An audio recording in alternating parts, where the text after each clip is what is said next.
What's up guys, Justin Fuller here, and today I'm outside of a 2021 Honda HR-V. This is Honda's smallest SUV and smallest hatchback. So we're gonna talk about how it compares to what's out there in the market, and then of course, how is it different from the 2020? So let's hop on in.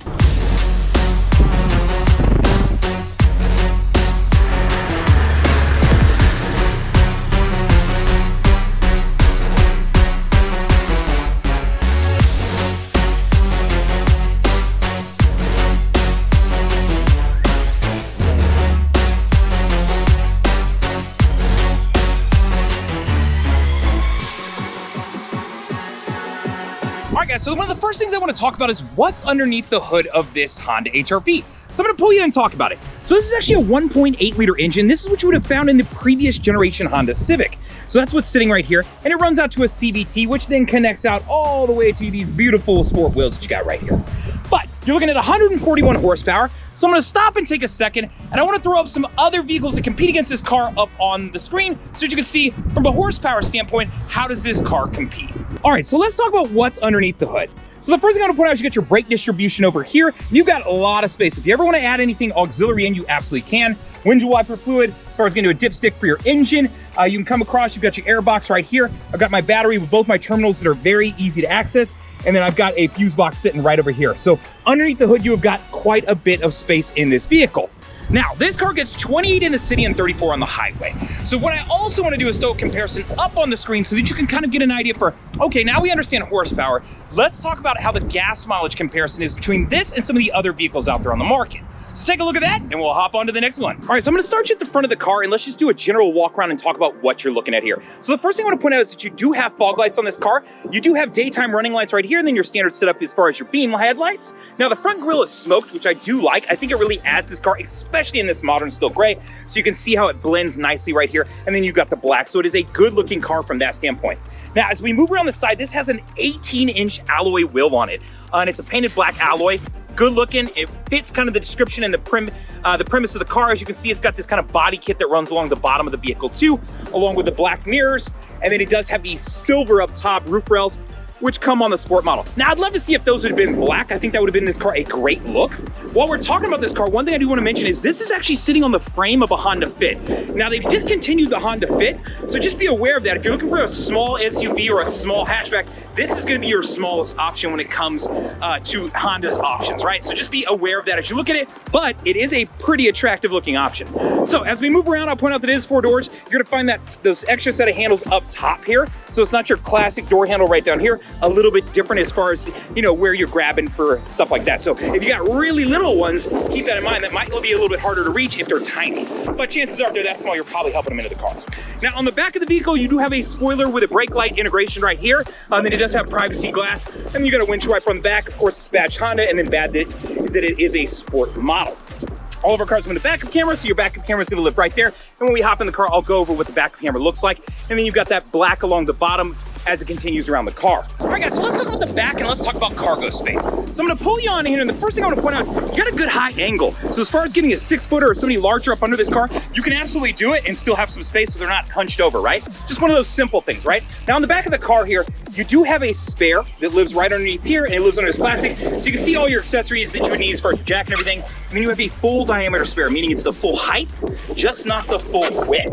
So good to know that you got that. Now, secondarily, you can throw these seats down, but I do want to point out a couple things that I've got my tethers and anchors here. So if I want to set up a car seat, you can absolutely do that. To throw your seats down, you've got your releases right there. So I can actually do it from right here and be able to throw this down. And this is actually really flat. So it kind of works out. If you're going camping, things went bad, you needed to hop in and sleep in the car, or if that's just the plan in general, you've actually got a good amount of space, and I'll prove it. So you were out camping with your HR-V and things went awry. It started a thunderstorm, snow, whatever it may be that caused you to decide to sleep in the car. Can you do it? Absolutely you can do it. I'm a 6-footer, so I'm gonna spin you around here and just kind of show you.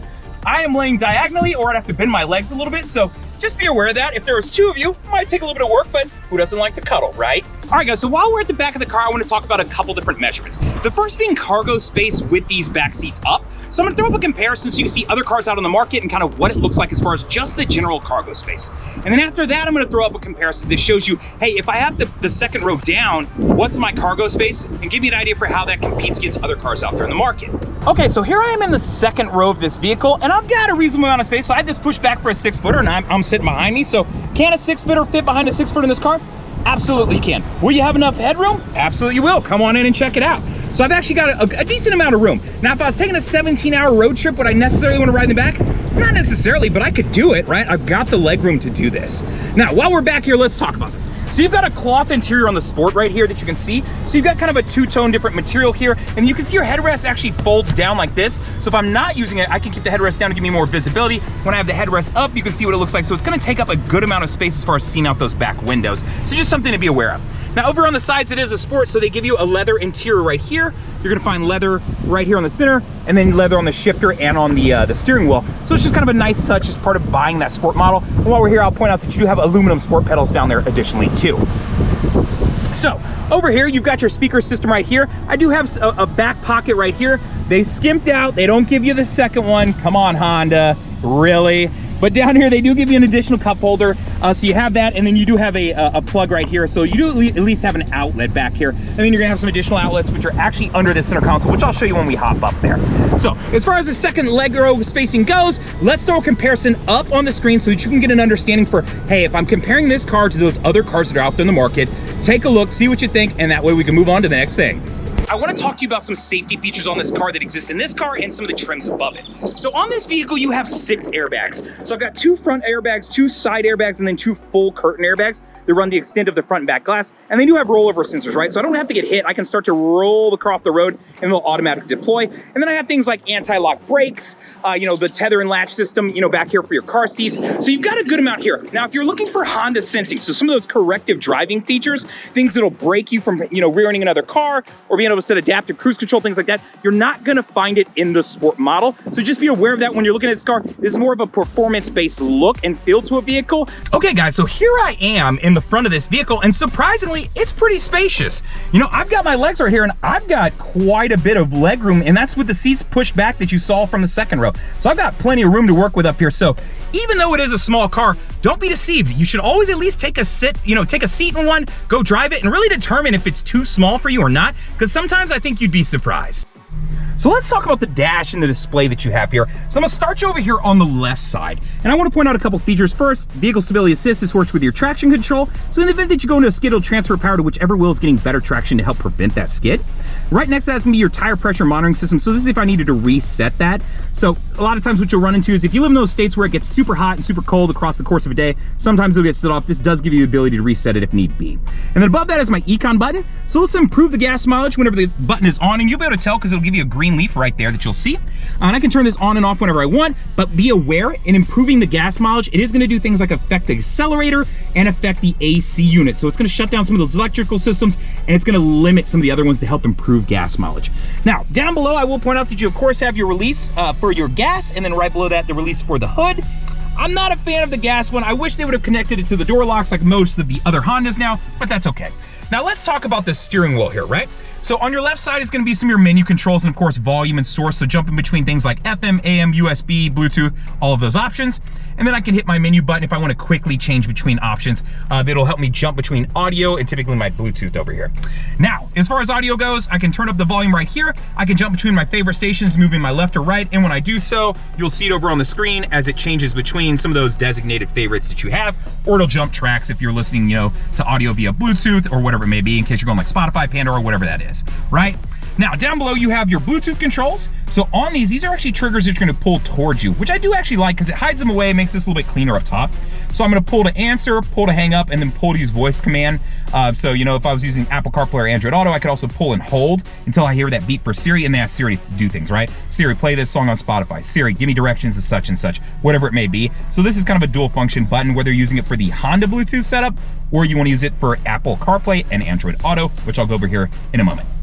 Now, on the other side, you're gonna see the cruise control settings, so just make sure it's set. If it's set, it'll say cruise main there, and it'll actually stay on. So I can leave that on, and every time I get in the car, that way when I get to speed, I can just press set, cancel, resume. Typical, your typical cruise control, right? I don't think that needs much explanation. Now, on the back side of this, you're gonna see a plus sign and a minus sign, and that's because this car has paddle shifters. Now, while it does use a CVT transmission, meaning you don't have like a 6-speed typical transmission, you're not switching between gears, you're switching between ratios. But for the simple answer of it, yes, it will allow me to upshift and downshift the car to give me a little bit more control over the performance of the vehicle. So that's the purpose of these. Now, over here on the other side, I'll go over the stalks. I've got my lights, so I can set my lights and then set my fog lights. And then if I move over to the other side, I have my windshield wipers, pull down for the front, and then control the back windshield wipers off the toggle, right? Now up here, this is not digital, which is a bummer. I would like to see it go digital like some of the other vehicles that now live in the lineup, but it'll get you done just the same, right? So I can see my speedometer right here. I've got my RPMs over here. And then over here, I've got instantaneous gas mileage across the top. I've got, some general menu screens that I can see right here. I've got temp and then my gas gauge is right there. So I can get all of the necessary features that I would want. And of course I can toggle between some of those things using the button that I'm pressing right up here. So just so you're knowing how to do it. So let's talk about the touchscreen. So the first thing I want to talk to you about on the touchscreen is the backup camera. So I'm gonna throw it in reverse because this is a safety feature and we should go over this. It's got 3 different views. So I've got a wide angle, about 170 degrees, so I can see these cars on the left and the right of me back here. I've got just a standard backup camera, and I've got one aimed straight down. So this is about 6 inches from your car, and this is gonna be about 2.5 feet from your car. So that way if you're parallel parking, backing up to another car, much like this Jeep that's sitting behind us, you can make sure that you're not running into them. But if you live in a parking garage or anything like that, this is really helpful to see how close you are getting to like a wall, a bush, your garage, whatever it may be. And I love that it's dynamic guidelines, meaning that when I cut the wheel, you can see that it cuts with me to let me know kind of where I'm going. So that's the backup camera on the car. So let's talk about the touchscreen of this vehicle. So the first thing I want to talk about is probably the most important one, and that would be audio for most people, right? So if I touch this source button, it's going to show me all my available options. So I've got FM, I've got AM, I've got a USB that I can plug into, pretty much anything with an i that's compatible with this vehicle, and anything that has Bluetooth is also, right? Now this car is Pandora compatible. If you're a Spotify user or use, maybe Apple Music or whatever, it's no big deal. You can always work off that Bluetooth, or you can work off of Apple CarPlay and Android Auto, which we're gonna go over here in just a second, which is an additional audio option for you. So I'm gonna jump back out of that and just go to kind of the next setting here, and we've got info. So there's 2 different things you can see here. The first being, hey, give me, my current and previous drive, if I wanted to see that info. And then also I could go back to this, and if I jump into the menu right here, I could pull up a screensaver and a clock and wallpaper, so a couple other things I can do here, and I can load a custom image up to here if I would like. All right, so one down from that, Honda Link. The thing I'll tell you about Honda Link is when you connect up your phone, or if you go through the smartphone connection, when the first time you connect it, it'll prompt you and ask you, would you like to enable Honda Link? In the event that you get into an accident, your airbag's deployed, they can call 911 for you. This is 100% free. I highly recommend that you turn this feature on. Outside of that, if you were in higher trim levels, most of the time my touring models, that's where you'd find the option to maybe start the car from your phone or control your door locks. But for the sake of this vehicle, it's really just gonna be that one main feature. Now over here on phone, if you've never connected a phone via Bluetooth this car, it's very easy to do. All you gotta do is press this, it'll prompt you, would you like to add a phone? Hit yes, make sure your Bluetooth is on, hit okay, and now it will search for your phone. If you don't find it, you can go here, and then you could go the opposite way, right? I could search via my phone for the car. So very easy to do this. Now, if you wanna add a second, third, or fourth phone, or up to 6, let me show you how to do that. So I hit my settings, from there I go to phone, or excuse me, I wanna go to the Bluetooth device list. From here, I can add additional, hit this, starts that same prompt, turn it on, and then it'll search for it. So very easy to use this touchscreen. I find that it's not hard to work through, right? Very understanding. So let's talk about the smartphone connection being Apple CarPlay and Android Auto. So to use Android Auto, the first thing you're gonna wanna do is plug into the USB, and you can see the picture with the one with the phone on it. So you're gonna wanna use that one. That secondary one you could use to charge, or if you wanted to plug like a USB in with music in, you could also do that. But this is gonna be for the Android Auto or Apple CarPlay function, and it is a wired function in this particular vehicle. It doesn't offer the wireless as of yet. So as I come up, I plug my phone in, right? And then from there, it'll pull up on the screen. So what'll happen is from the home screen, you'll see Android Auto or Apple CarPlay, just depending on what type of phone you have. I can select that, and then it'll jump into this screen, right? So I have plenty of options here. So for the sake of this, if you're using this for a GPS, you can use Google Maps, you can use Waze, you can use Apple Maps, you can use TomTom. There's a lot of different options out there. So before I get going into all these apps, what I'm gonna do is throw up 15 of the most common, or I should say most popular used apps for Apple CarPlay and Android Auto. So I'll throw that up on the screen so that you can kind of check it out and get an understanding for, hey, what is this really gonna do? What kind of compatibility? What is it really offering me? So now that you've taken a look at that, let's talk about what I've got on the screen. So I'm a Spotify user, so immediately I can pull up my Spotify account, and I can jump into that and be able to play music on the car, which is just a nice option to have, and it's just a nice display, right? So it's a little bit easier than like trying to play stuff off your phone and focus on driving. So it gives me all that functionality. Now I'm gonna jump back out of that. If you're a podcast listener, there's podcast apps out there. My Messenger, so via Instagram or whether it be Facebook, which if you didn't know, I do have a Facebook account. If you ever want to ask me questions, it's Honda Reviews with Justin Fuller, so know that it's out there. I'll throw something up on the screen just so you can see what it looks like. Now, You do have Waze and plenty of other things here, and then even YouTube Music, right? So there's plenty of different things, and you can even customize this background here. So there's some different things you can do functionality-wise. So, and if I want to use voice command, I've got an option over here, and then of course the one we talked about on the steering wheel. So this is going to give you a lot of different options as far as your audio, and then additionally on top of that, whether you're a podcast listener, you want to hop in your calendar, whether I want to hop back into the Honda, so this will take me back over to Honda's menu screen, right? Or I can press the home button. So just different functionality and different options that you have available to you. So Android Auto and Apple CarPlay are key to me because I don't want to play for my GPS. I don't want to pay for updates for it. I should just be able to use my phone on the screen and be able to go from there, which is what this allows. Now, when it comes to your AC, you've got hot and cold, where you want the air to go, and of course you can pick how much air you want, and then if I want to recycle that air, I want it to come straight in my rear defrost over here.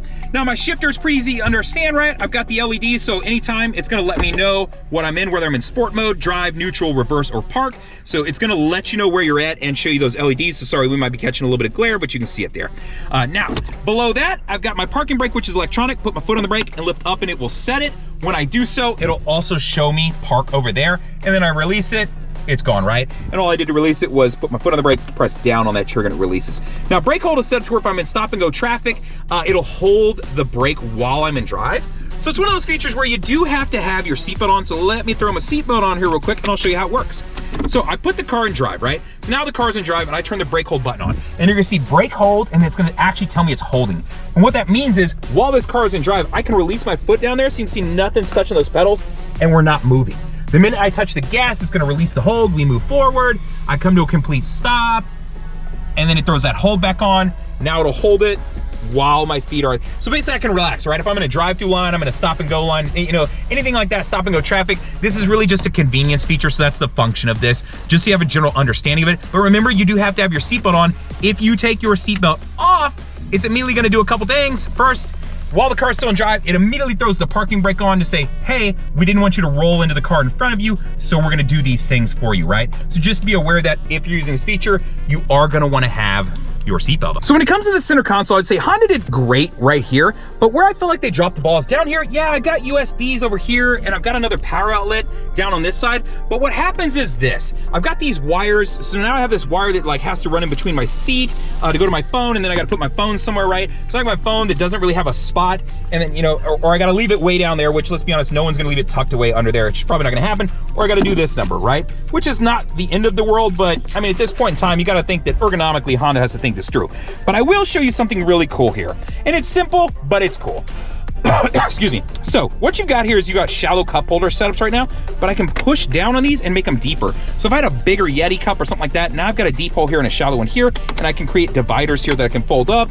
I can put these, so it does give me some optionality, and I can even pull that out if I just want to have one big spot in case I have a really big drink. So they gave me all this optionality and functionality here. Oops, I don't have that in right, but I feel like they dropped the ball over here. So I don't know why they couldn't make something like this work over here, but that's how it works. And then back here, of course, I've got an armrest with a little bit of extra storage here, and it is sliding, so if you're a tinier person, you slide that seat way up, you can slide it with you so that you can still use your elbow on here and be able to affect your shifter or just be comfortable, right? So that's your center console. Now, outside of that, you've got your standard mirror. You don't have a moonroof that's gonna land in models above you, and then this will give you an idea for looking out that back window, whether I have one up or I have them both down, so just be aware of that. If you leave them up, it's gonna cut into your visibility. And then I'll point out that it has the most air vents your passenger could ever need, so they show a lot of love to your passenger inside of this car. Now, there's a couple things I want to do. First, let's talk about the difference between a 2020 and a 2021. For the most part, there's not a whole lot of difference. So if you're out there looking on the market, you'd probably be okay to shop for that 2020 if you can find like a pre-owned one or something certified. So keep that in mind when you're out there shopping, and know that not a ton of difference as of, you know, from 2020 to 2021.